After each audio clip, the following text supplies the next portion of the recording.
Friends, welcome to Amar GS classes. मैं अमर एक बार फिर से अपने चैनल में आपका हार्दिक स्वागत और अभिनंदन करता हूं। जैसा कि आपको आज पता होगा, आज है 26 नवंबर और आज है विधि दिवस। तो विधि दिवस के दिन मेरा वीडियो आना तो लाजिमी था।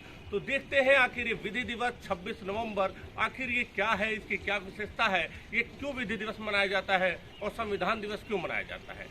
इसमें अगर आप ये देखेंगे कि अगर संविधान की हम बात की जाए तो संविधान अगर भारत का देखा जाए तो सबसे बड़ा लिखित संविधान है, जबकि सबसे अगर देखा जाए पुराना लिखित संविधान तो यूएसए का जो 1787 में अपनाया गया था। अगर संविधान की बात की जाए तो यहाँ पे क्या होता है कि सबसे पहले 1942 में एक क्रिप्स मिशन आता है। क्रिप्स मिशन में ये होता है कि A B. Alexander, Patrick Lawrence, Stafford Cripps, ये तीन लोग इसके सदस्य रहते हैं और स्टेफोर्ड क्रिप्स इसका अध्यक्ष रहता है। जब भारत में स्टेफोर्ड क्रिप्स वाली टीम क्रिप्स मिशन 1942 में आते हैं तो सबसे ज्यादा खुश होते हैं नेहरू के साथ क्रिप्स पढ़ा था और उनको ये लगता है कि अगर ये आएगा तो निश्चित रूप से भारत आसानी से आज़ाद हो जाएगा और इसका संविधान भी बन जाएगा। लेकिन होता क्या है कि यहाँ पे भारतीयों के सामने शर्त रखी जाती है कि अगर आप विश्व युद्ध में हमारा साथ देंगे, अगर उसमें कोई भारतीय मरता है तो उसकी कोई हमारी जिम्मेदारी नहीं होगी, तब हम आपके संविधान के बाद उसके बाद हम आपको संविधान बना के दे देंगे। तो ये तो भैया लॉलीपॉप था। ये लॉलीपॉप को भारतीय समझ जाते हैं और कहते हैं कि ना बाबा ना, तू भाग यहाँ से। और इस तरीके से भारत में 1942 वाला क्रिप्स मिशन देखा जाए तो पूरे तरीके से फेल हो जाता है। अगर संविधान की बात की जाए, स्वराज की बात की जाए, तो सबसे पहले 1895 में बीजी तिलक ने, बाल गंगाधर तिलक ने स्वराज की बात कही थी। अगर फिर देखा जाए तो 1922 में महात्मा गांधी ने भी ये कहा था कि संविधान भारतीयों की इच्छा अनुसार होगी, लेकिन 1924 में एम.एन. राय ने इसको मूर्त रूप प्रदान किया। फिर उसके बाद क्रिप्स मिशन के असफलता के बाद क्रिप्स मिशन भारत से चला जाता है। फिर उसके बाद स्थितियां वहां पे ब्रिटेन की ये स्थितियां होती है कि नया पार्टी वहां पे जीत कर आती है, जिस पार्टी का नाम रहता है लेबर पार्टी।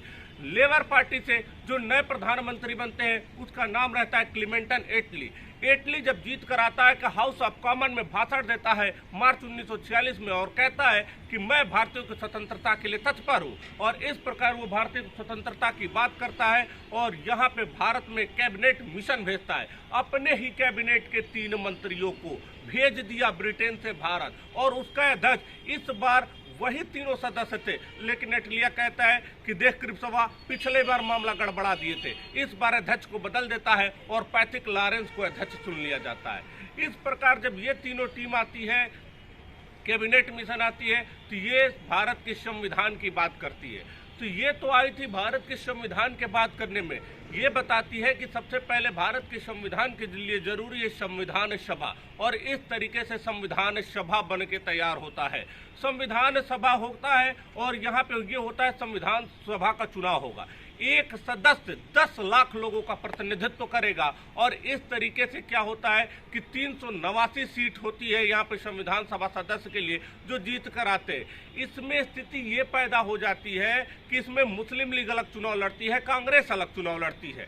कांग्रेस इसमें बहुमत में आ जाती है, 208 सीटों पे जीत जाती है, और मुस्लिम लीग मात्र 73 सीट पाती है। और यही होता है जब मुस्लिम लीग की सीट कम हो जाती है, हार जाती है, तो वही होता है जैसे शादी में फुफ्फा रूठ जाते हैं, वैसे ही क्या करते हैं मुस्लिम लीग रूठ जाती है। और मुस्लिम लीग कहते हैं एकदम फुफ्फा का रोल निभाते हैं, कहते नहीं हम अब संविधान बनाने में साथी नहीं देंगे। और ये होता है कि वही मुस्लिम लीग के द्वारा 16 अगस्त 1946 को डायरेक्ट एक्शन डे, प्रत्यक्ष कार्रवाई दिवस, और इसमें खूब दंगे फसाद किए जाते हैं।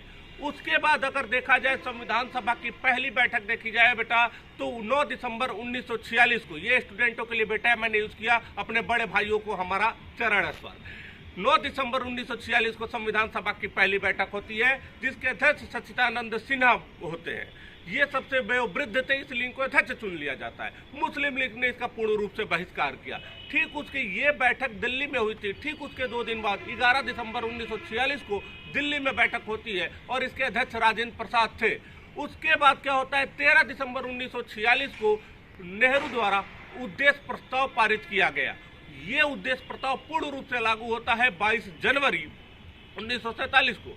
अगर देखा जाए यहाँ पे क्या होता है कि ये बैठकें जो होती है मुस्लिम लीग इसका बहिष्कार कर रही है और मुस्लिम लीग कहती है कि नहीं, चाहे कुछ भी हो जाए, और ये राग विलाप करते हैं किसका? पाकिस्तान का। और यही पाकिस्तान का राग विलाप नहीं छोड़ते हैं। अब यहाँ पे जब पाकिस्तान का राग विलाप करते हैं उस समय भारत में एक नया गवर्नर आता है जिसका नाम रहता है लॉर्ड माउंटबेटन।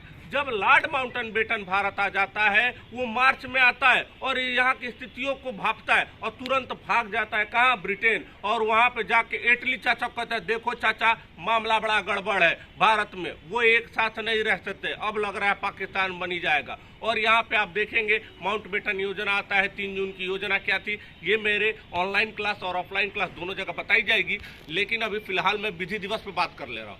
यहाँ पे भारत जब आज़ाद हो जाता है 1947 में, 15 अगस्त 1947 में देश का बंटवारा भी हो जाता है। 14 अगस्त 1947 को पाकिस्तान बन जाता है, 15 अगस्त 1947 को भारत।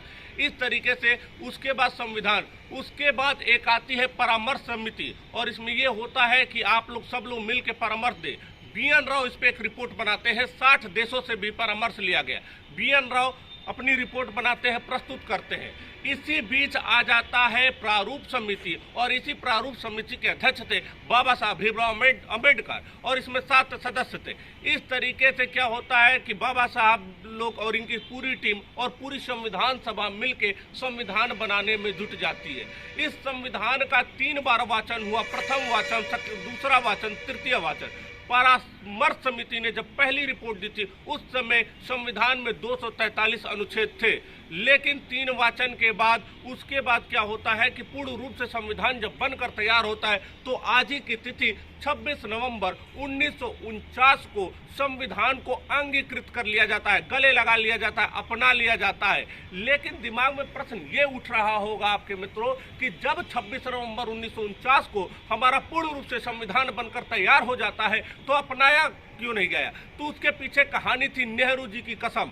वो नेहरू 31 दिसंबर 1929 को लाहौर में रावी नदी के बाएं तट पर एक बैठक होती है कांग्रेस के अधिवेशन में, और वहां पे कसम खाते हैं कि आगामी 26 जनवरी को हम प्रति वर्ष मतलब वहां पे भारतीय तिरंगा लहराते भी है, और कहते हैं आगामी 26 जनवरी से प्रति वर्ष हम स्वतंत्रता दिवस मनाएंगे और हम स्वतंत्र हो जाएंगे।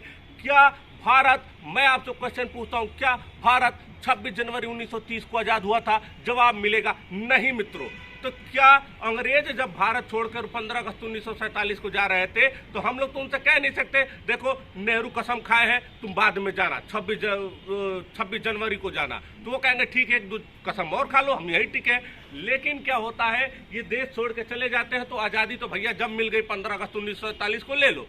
लेकिन नेहरू के कसम को सत्यता करने के लिए जो कसम उन्होंने खाई थी, तो ये कहा गया संविधान सभा द्वारा, चलो भाई वहाँ कसम नेहरू जी ने खाई थी कि चलो ठीक है, वहाँ तो मैनेज नहीं हो पाया पर मामला यहाँ सेट कर देते हैं। और इस प्रकार जो 26 नवंबर 1949 को जो संविधान बनकर तैयार हो जाता है, इसलिए आज विधि दिवस मनाया जाता है, और इस संविधान को पूर्ण रूप से लागू किया जाता है 26 जनवरी 1950 को। और इस प्रकार हमारा प्राणों से प्रिय संविधान बनकर पूर्ण रूप से तैयार भी हो गया और 26 जनवरी 1950 को ये लागू भी हो गया। तो मित्रों, ये वीडियो अगर आपको अच्छा लगा हो तो इसे लाइक, शेयर और सब्सक्राइब करते रहिए और अपने दोस्तों के भी शेयर करते रहिए। तब तक के लिए जय हिंद, जय भारत, जय जय मां भारती।